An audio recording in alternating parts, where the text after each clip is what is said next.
So, why is it that some companies can cruise along for decades, navigating every storm, while others, even really successful ones, just vanish?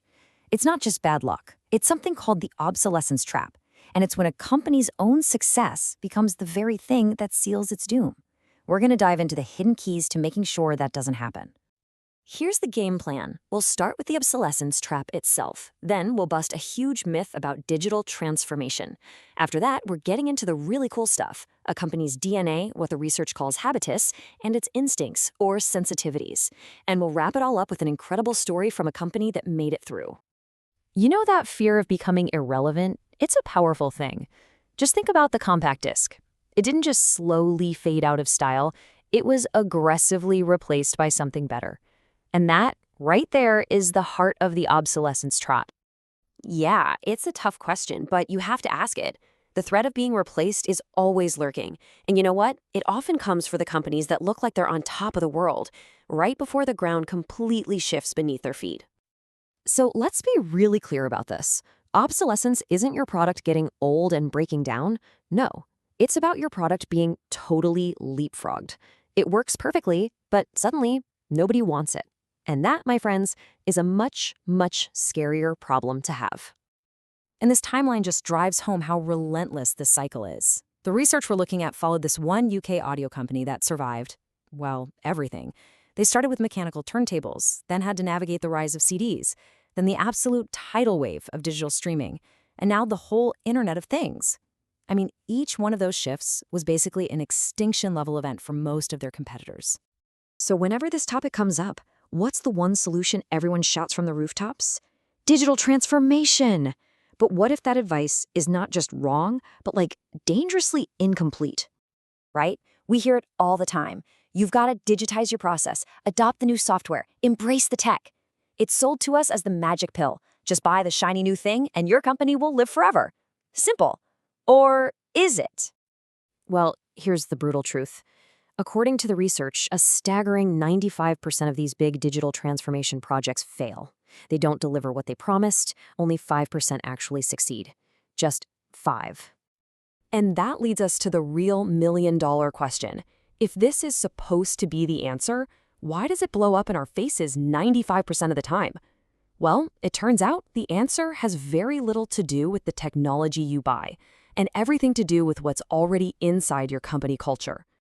Okay, to understand why these big initiatives fail, we've got to dig deeper. We need to talk about something the researchers call habitus. The easiest way to think about it is this. It's your company's DNA. It's the unwritten code that really runs the show. So your company's habitus? It is not that mission statement you have hanging in the lobby. Nope. It's the sum of your shared history, all your collective habits, the deep down beliefs that dictate how your people actually behave when the pressure is on. It's who you really are. In the Survivor company from our study, this DNA had some really specific traits.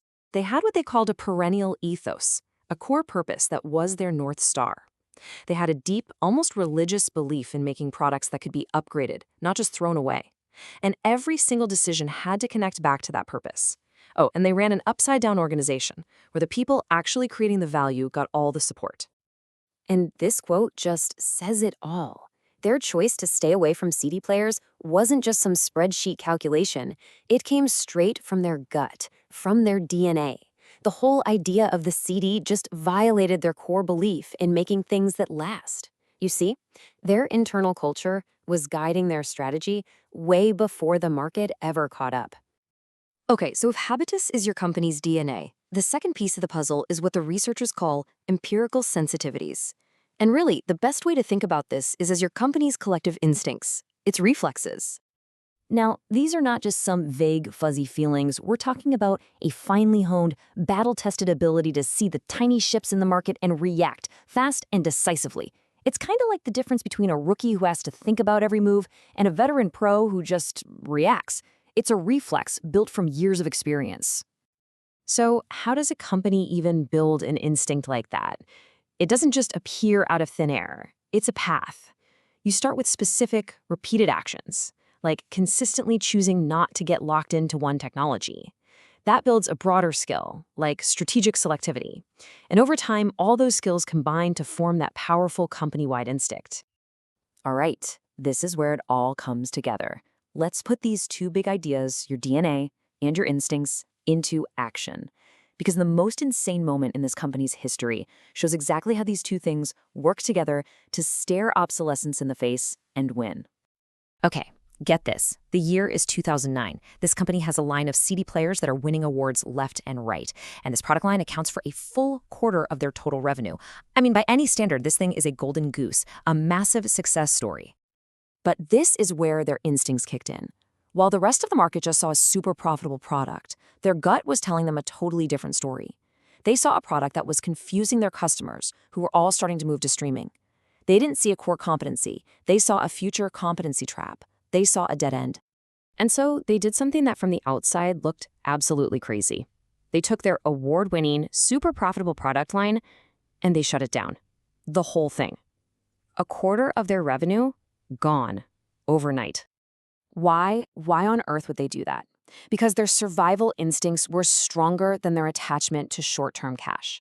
Their DNA, their habitus, was all about building the future, not clinging to the past. They understood that if you really want to innovate, sometimes you have to be ruthless, even with your own success. So, did this absolutely insane gamble pay off? You bet it did. Within just a few years, their new line of digital streaming products didn't just replace that lost CD revenue, they blew past it. That one ruthless decision is what secured their future. So what's the big takeaway from all this? How do you actually avoid the obsolescence trap? It really comes down to three things. First, you've got to decode your company's real DNA, its habitus.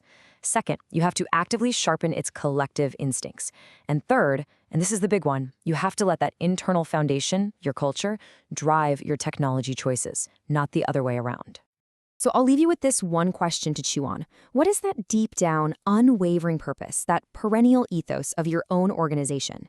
And be honest, is it a compass that's guiding you toward the future, or is it an anchor that's trapping you in the past?